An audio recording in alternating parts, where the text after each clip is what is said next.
his friend. It's listed as one of the 64 items of devotional service.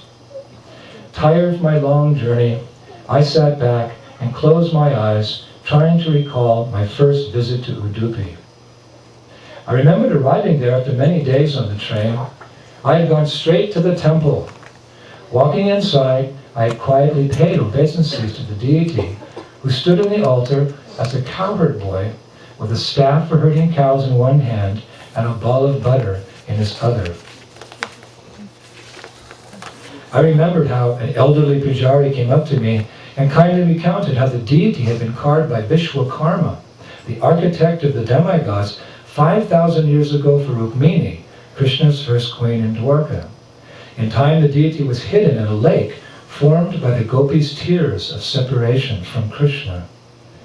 The pujari related how thousands of years later, a sailor took a large block of clay from the lake to act as ballast on a boat. The deity was hidden in the clay.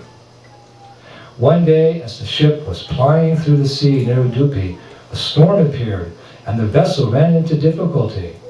Madhvacharya, who happened to be on the beach, waved his saffron cloth as a beacon for the boat.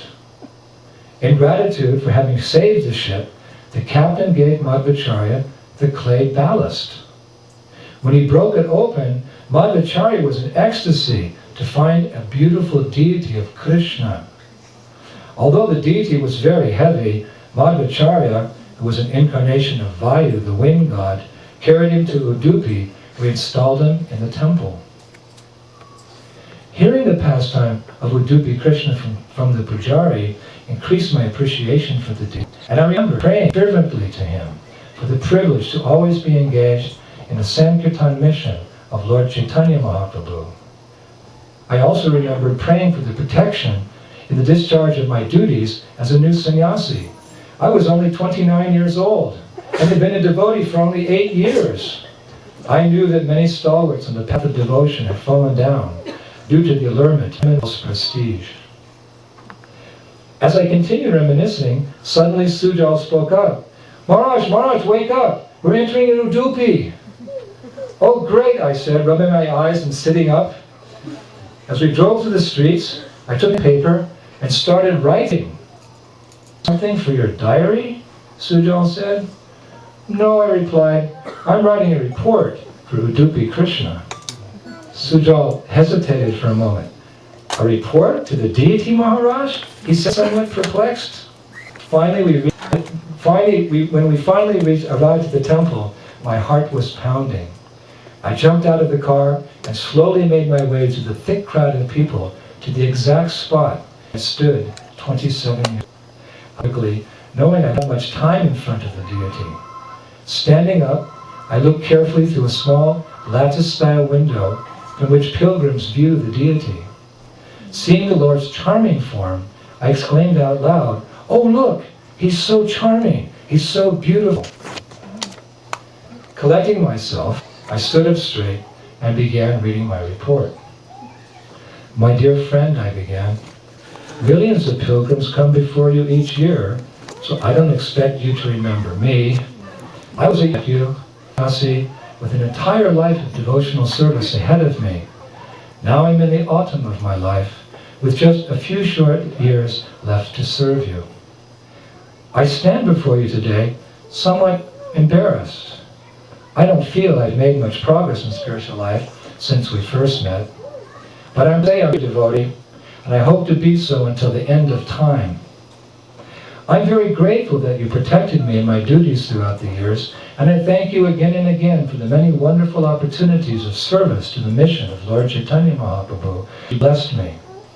I would consider myself most fortunate if you would continue engaging me in such service until my final breath. By this time, the pilgrims in line behind me were becoming anxious, and several indicated that I should move along. I don't want to take too much of your time, my Lord.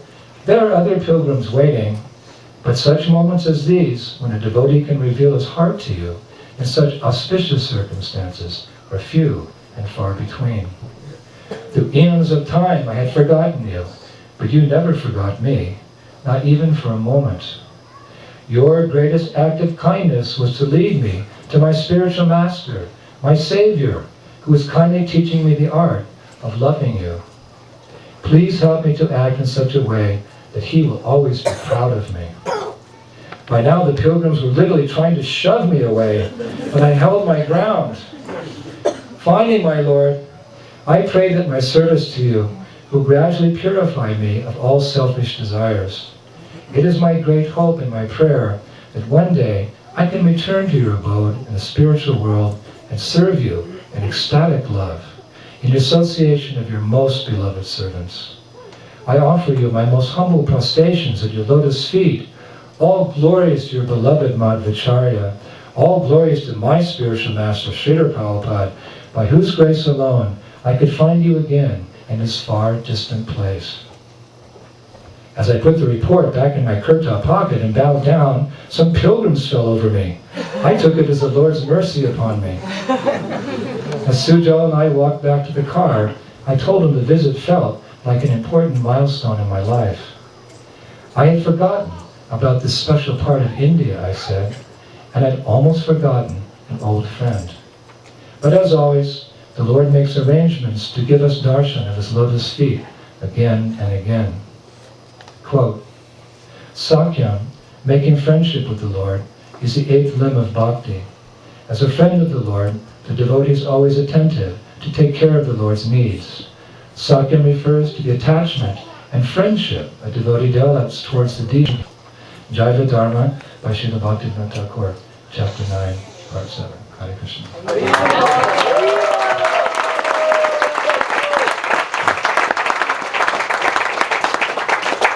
So I'm going to finish there. It's always good to finish on a high note.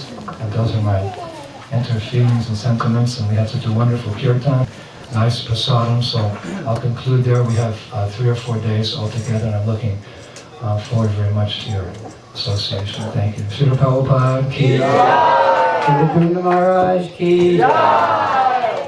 So we would ask that those of the devotees that want to help support this wonderful preaching program in Poland and would like to come forward and get a book, Maharaj will sign it for you. So if you could make a line starting in this side here, and as you get the book, you could come by and go off this side over here. So we ask those of you to come. And don't be bashful, because I will tell you, although, wow, we've got 3 cases of books, there's 800 devotees in this community, and there's only 48 books in a case. So there's an old ISKCON saying, if you snooze, you lose. I'd like one.